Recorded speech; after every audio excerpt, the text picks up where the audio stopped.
When it comes to modern WWE rivalries, few lasted as long as John Cena and Randy Orton's. WWE just loved to put these two guys together, even when fans were absolutely sick of the sight of them. The company viewed theirs as an Austin Rock level feud, even if crowd interest sometimes said otherwise. I mean, you simply have to watch their lukewarm stare down in the 2011 Royal Rumble to see that for yourself. That being said, it's not like these two didn't have some great matches together, and we are here to sniff them out. For this list, we are only counting televised one-on-one matches featuring the pair, so no tag or multi-man bouts. Get ready to hear voices in your head that you can't see, because I'm Adam Pacitti from Cultaholic Wrestling, and this is every John Cena versus Randy Orton match ranked from worst to best. Join us. Number 21, SummerSlam 2009. Get used to hearing pay-per-view names with the year 2009 on the end, because these two fought each other a lot that year. SummerSlam marked their first encounter of the year, but unfortunately it was also their worst, as the match got restarted 3 times overall. Once for a disqualification, once for a count-out, and once because Orton had his feet on the ropes. Ring announcer Lillian Garcia let everyone know about the restarts, having received word from Vince McMahon, who I assume couldn't be asked to make an actual appearance in front of the cameras. The restarts were done to try and prevent Randy from weaseling his way to a successful defense, but he did so anyway when a fan stormed the ring at the end. That fan turned out to be Bret DiBiase, brother of Orton's legacy running buddy Ted Jr. This bout was little more than 20 insufferable minutes of admin and showed the very worst of WWE's lazy booking practices at the time. It was nonsense like this that turned people against Cena and Orton as a pairing, but thankfully things would improve. Not always by much, but they would. Number 20, Unforgiven 2007. For just the second time in their careers, John Cena and Randy Orton faced off for the WWE Championship on pay-per-view in the second to last match of Unforgiven 2007. If you're wondering why a match between two of the company's biggest stars for their top title wasn't the main event, then don't worry, because we'll get to that. Orton had gotten himself another shot at the belt by attacking Cena's father, the brilliantly named John Cena Sr. on Raw. Jr. was not happy, as you can imagine, so surely this would be an all-out war that held nothing back. Yeah, about that. This was a prickly encounter, with both men pushing the referee's leniency to the limit with how much they kept going after each other. Eventually, things reached a boiling point when Cena refused to stop punching his opponent. Mike Chioda called for the bell, ending this damp fart of a match on a disappointing DQ. Not for anything cool, but because of some punches. Cena's punches sucked too, for the record. Cena and Orton could have definitely had a better match with a different brief, but sadly, this was what fans got stuck with. Number 19, Monday Night Raw, May 7th, 2007. If you are a wrestling booker and you want to make a match worse for some reason, here's a top tip. Have the Great Khali get involved. Cena, who was scheduled to face the Punjabi Playboy for the WWE title at the upcoming Judgment Day pay-per-view, was challenged by Randy Orton on this edition of Raw from May 7th, 2007. It started off at a wild pace, with Cena getting in all of his big moves nice and early, but then it became clear why the future Hollywood star was in such a rush. Out came Khali, who walked, or whatever his version of walking is, down to the ring. He grabbed Cena's belt in his big paws and waddled away, which made the champ very angry. Cena abandoned the match to chase after the big man, only for the Thief to bash him over the head with the big spinner. And that is how the show went off the air, so I guess the match ended in a no contest? Is it still technically going on? I'm confused, and I don't care. Anyway, this sucked, but at least it was neither John nor Randy's fault this time. Number 18, Monday Night Raw, 14th of November, 2005. Apart from a match in OVW during Cena's days as the prototype, the November 14th, 2005 episode of Raw marked the first recorded one-on-one meeting between the Apex Predator and the leader of the C Nation. Keen historians will recognize this date as the Eddie Guerrero tribute episode of Raw. The beloved star, who had passed away just one day before this show aired, was honored in video packages and with testimonials from his closest friends in what was a heartbreaking show of affection for Latino heat. Understandably, understandably, most of the actual wrestling on this broadcast was subdued. The main event pitted WWE Champion John Cena against Randy Orton in a non-title match. They managed just over 3.5 minutes of actual wrestling before Bob Orton, who was in his son's corner, ran in to deck the champ for a DQ. Thanks for tuning into this memorial episode, everyone. Cena ended his night by fending the Ortons off and laying his belt on an Eddie t-shirt in the middle of the ring, which was a nice gesture on a night where wrestling itself was put into perspective.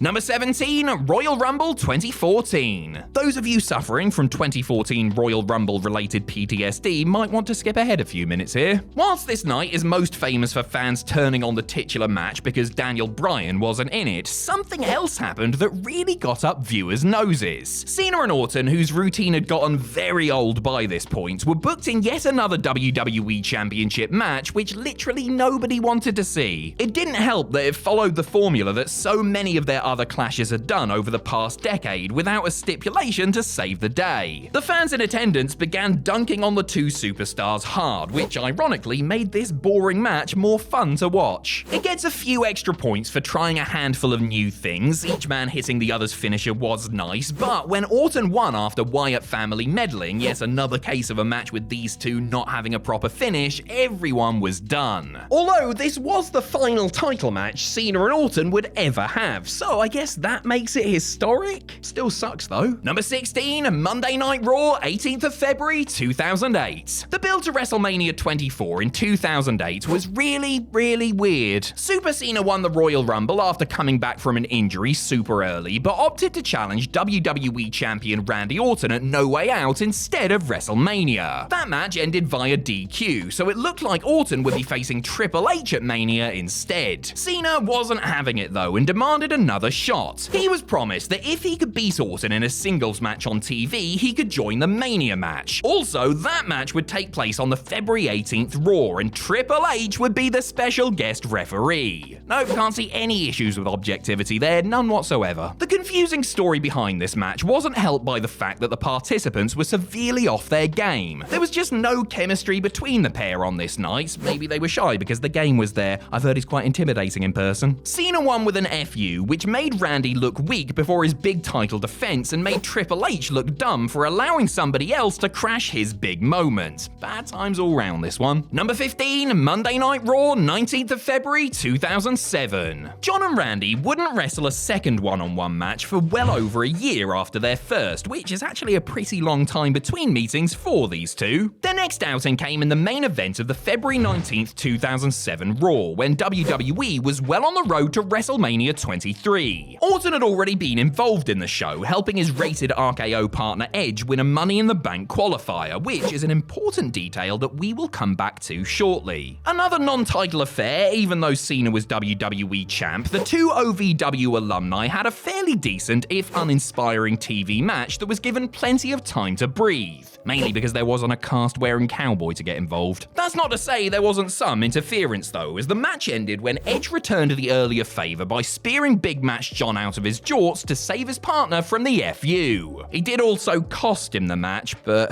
yeah, I've got nothing. Whilst it was nice to see these two get to stretch their legs a little, this was still a bit of a pointless clash with a bit of a duff ending. Number 14, Monday Night Raw, 12th of May 2008. What's this? A rare match between these two where neither man is WWE champion? Blessed be the day. At this point in time, Raw was being ruled over by villainous general manager William Regal, who has held pretty much every position of authority throughout his time in WWE. It was he who made the main event for the May 12th, 2008 episode between Cena and Orton, and for the most part, it was alright. Orton was deep into his rest hold Randy phase and somehow managed to work a tiresome chinlock sequence into a sub 10-minute match, but these two didn't put a foot wrong or anything. That would have involved actually trying. The match got spicy when Regal and JBL came out and Bradshaw, Cena's big rival at the time, announced that he would be the match's referee. Well, that doesn't seem fair now, does it? And not fair is what it was, as a JBL attack and fast count gave the match to Orton. I can't even begin to imagine what he would do to JBL in retaliation. An unenthusiastic affair with a little bit of seasoning at the end. This isn't the worst Cena-Orton match, but it's far from the best. Number 13, Monday Night Raw, 14th of December 2009. Because WWE have no idea what the Slammies actually are, the format for this kayfabe award show has changed a lot over the years. In 2009, the Superstar of the Year award was determined by a one-night four-man tournament which came down to, you guessed it, CM Punk and The Undertaker. Oh wait, no, sorry, those were the other semi-finalists, my bad. Cena and Orton wrestled for the Oscar ripoff to close out the December 14th edition of Raw in one of the very few TV accountants between these two without a screwy finish. They wrestled for about 9 minutes, executed all their big spots, and there was even time for a false finish before Cena dodged a Punk kick to hit a second AA for the win. He won the award, but his moment was immediately spoiled by WWE champion Sheamus, who was carrying a prop that was,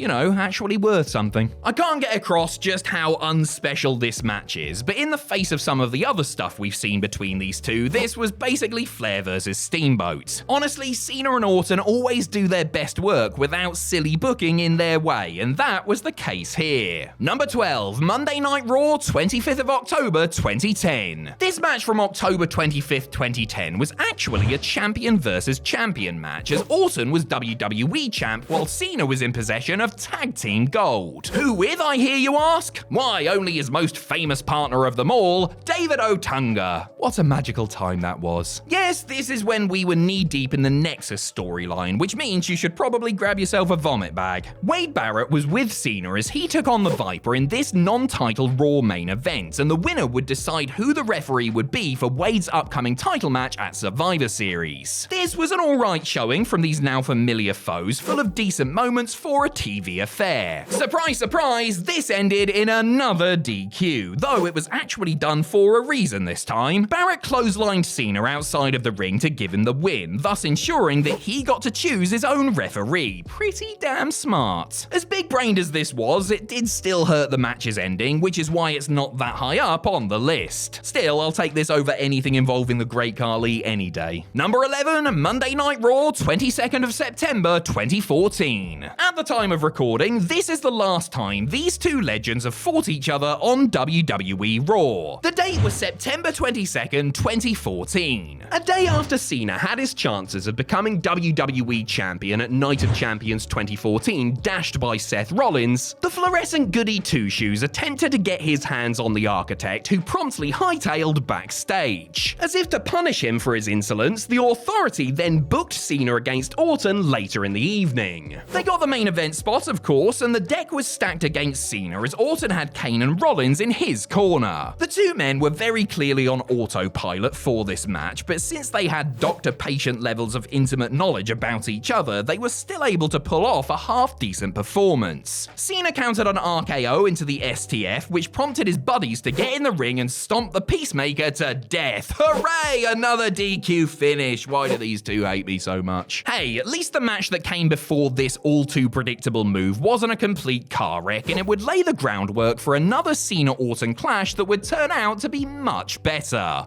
More on that later. Number 10, No Way Out 2008. As mentioned earlier, Cena cashed in his Royal Rumble 2008 title shot at No Way Out instead of at WrestleMania. And no, I still haven't worked out why. In a match that wasn't even the main event, Orton put his gold on the line against a very game challenger who was still riding high off his Rumble return. He was still getting booed, don't get me wrong, just less so than before. The match itself wasn't much to write home about and wouldn't have felt massively out of place main eventing an episode of Raw. There was a fun bit where Orton baited Cena with a fake injury on the outside, but apart from that, nothing out of the ordinary. Because they couldn't just have their champion win, WWE booked Orton to squirm out of the match by slapping the referee in the face to cause a DQ. Cena had wasted his Royal Rumble shot, which led to the other match we talked about earlier. The fact that this match existed at all was puzzling, and the finish was even more so. The eventual Mania triple threat, though, was pretty good, which is the only saving saving grace of this entire confusing storyline. Number 9, SmackDown, 7th of February 2017. In all their years of pretending to beat each other up, Cena and Orton have only had one singles match on SmackDown. It was this one, in case you hadn't figured that out, you dingus. Orton had won the 2017 Royal Rumble, whilst on that same show, Cena had defeated AJ Styles to win the WWE title. This meant that at the time, this was the scheduled Mania main event, although WWE giving it away for free was a pretty big clue that that was going to change. This wrestling OTP had their formula down to a fine art by this point and went through the motions in a generally satisfying way. What really stepped things up was the arrival of Luke Harper, who had been feuding with Orton and his old stable leader, Bray Wyatt. The late great Brody Lee saved Cena from a 2-on-1 beatdown and allowed the champ to get the win in one of the best uses of interference out of any Cena-Orton match. To date, this is the most recent John Cena versus Randy Orton match, and if that's how it stays, then at least they didn't embarrass themselves in their final outing. Number 8, Monday Night Raw, 13th of September 2010. Although they fought more often than an old married couple, Orton and Cena haven't had that many gimmick matches, and they've only had one where the objective was to put the other through a table. This match from Raw on September 13th, 2010 was the product of a roulette wheel, and might just be the most overbooked match these two have ever had, which is saying something. It started off as a solely one-on-one encounter before the Nexus, whose momentum Cena had just snuffed out at SummerSlam, ran in to attack their foe. Cue a bunch of lackeys flying through tables. See you later, Justin Gabriel, before Edge, Chris Jericho, and Sheamus all got involved too. After all that kerfuffle, Cena went to AA Orton through a table, only for the Legend Killer to counter with an RKO into the wood to seal the deal. You could say it came from out of mid-air. That's the catchphrase, right? It might have had more intruders than a poorly guarded haunted house, but this match was still a hell of a lot of fun, especially when you compare it to how stagnant and dull the Cena-Orton rivalry had become by this point. Number 7, Monday Night Raw, 10th of February 2014. Of all the matches John and Randy have had on Raw together, this is, in the words of Randy Savage, the cream of the crop. 2 weeks away from both men stepping into the Elimination Chamber, John Cena vowed to end his rivalry with Randy Orton once and for all.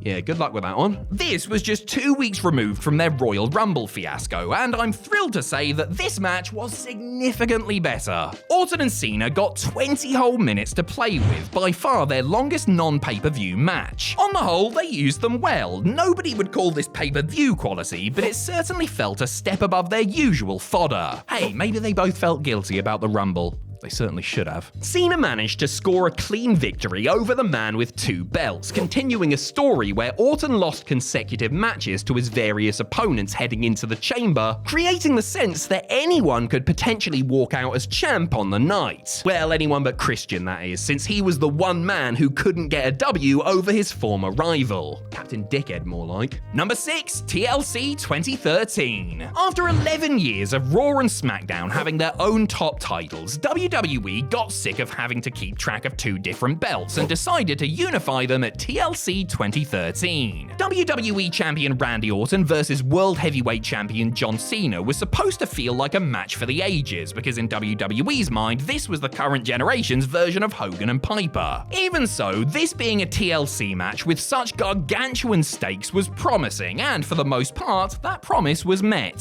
Cena and Orton had the chance to mix up their usual formula with the use of weapons, and this fight got pretty brutal at points. Announce tables broke, handcuffs were busted out, and Cena was left dangling from the belts like an extremely buff Spider-Man. Orton used the fact that his enemy was handcuffed to the ring ropes to yank him off a ladder through the table before slithering up to unhook the belts for himself. I say through a table, but I really mean onto a table. But hey, it all counts, right? A new champion was crowned, history was made, and Cena had probably lost a few brain cells. Fun for all the family. Number 5, Hell in a Cell 2009. Well, I told you we would be back to 2009, didn't I? And don't say I didn't, because I did. I have it on tape and everything. At that year's Hell in a Cell, Cena and Orton faced each other in their 3rd straight pay-per-view match. And it wouldn't even be their last one of the year. Because this was a Hell in a Cell pay-per-view, the match just had to take place inside the big scary cube, despite the fact that The Undertaker vs CM Punk and Legacy vs DX were also booked as Cell matches. It was a fairly decent match as far as PG-era Hell in a Cell matches go, as they put the cell as well as a steel chair in the ring steps to good use. It wasn't a grisly gore fest or anything, but it was suitably violent for the standards of the time, and Orton had to go to some lengths to secure the victory, choking his forever foe in the ropes before hitting the dreaded punt to retain his title. Also, this is one of the few times in history that Orton actually got to pin his forever foe without any sort of tomfoolery, and that in itself is worth celebrating. Number 4, Hell in a Cell 2014. Fans were initially skeptical when it was announced that Cena and Orton would face off at 2014's Hell in a Cell. This was less than a year removed from their dire Royal Rumble match, and people were worried that the company was about to get sucked back into this inescapable vortex. Thankfully, this wasn't the case, and the match was pretty damn good too. With the number 1 contendership to the WWE Championship on the line, these old rivals stepped inside the cell for the second time. The action began slowly but quickly escalated until the crowd were on their feet to watch both men kick out of each other's big moves before Cena put the Viper away with an AA through a table. At over 26 minutes, this is one of the longest matches these two have ever had, but it was filled with enough spots and drama to keep things interesting for most of its runtime.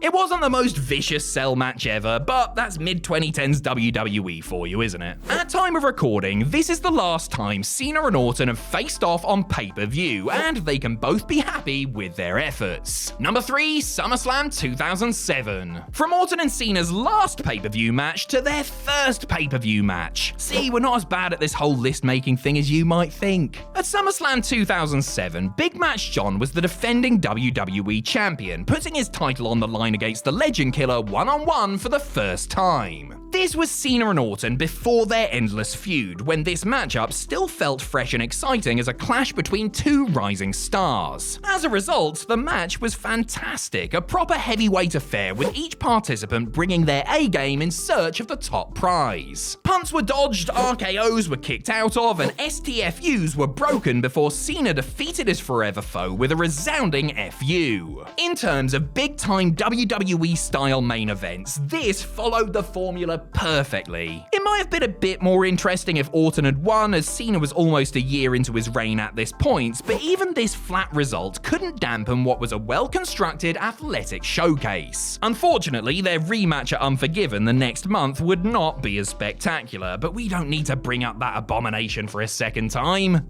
Oh wait, I just did. Number 2, Bragging Rights 2009. The first Bragging Rights, aka Vince McMahon's attempt to undermine Survivor Series, his own show, was headlined not by a match about brand supremacy, but by a match all about two very muscular men testing their cardio. Defending WWE champion Randy Orton took on John Cena in a 60-minute Iron Man match, the first of its kind in WWE for 5 years. Fans who were already tired of seeing these two wrestle were less than stoked about the prospect of watching them go for an hour, but mercifully, it was a rather entertaining hour. It dragged in places, sure, but there were 11 falls in total, so it's not like there wasn't any action. Those falls came in a range of flavors, from roll-ups and submissions to interference from Legacy. The final 10 minutes were incredibly tense as Cena tied things up with 8.5 left before eking out a victory with just seconds remaining. If you're not a fan of long matches, then you're obviously not going to enjoy this one, but for a modern-day Iron Man encounter, you could do a lot worse. Also, any match that has Orton trying to use pyro in order to blow someone to smithereens like some sort of cartoon villain is an automatic winner with me. Number 1, Breaking Point 2009. Just a month and a half before Bragging Rights, Cena and Orton faced off in a bout that was 3 times shorter and so much better. This was an I Quit match, and Cena was chasing the WWE title, with Orton going to increasingly deranged lengths to keep it from him. This included slapping some handcuffs on a defenseless John, which seems to happen an awful lot between these two. Hey, I'm not here to kink shame. Cena, as was the style at the time, fired up and came back like a good babyface should, overcoming the considerable odds to lock in a cuff-assisted STF and force the champ to quit. A great match on its own, this Breaking Point encounter was also well received because it was so different to all the other Cena-Orton matches. They had shown that they could work a different, more violent style when given the chance, and this perfectly paced match was a great great display of their versatility. If you don't want to watch all of the Cena-Orton singles matches, which I can now assure you is the right decision, then this is the one to seek out to see Cena and Orton at their best.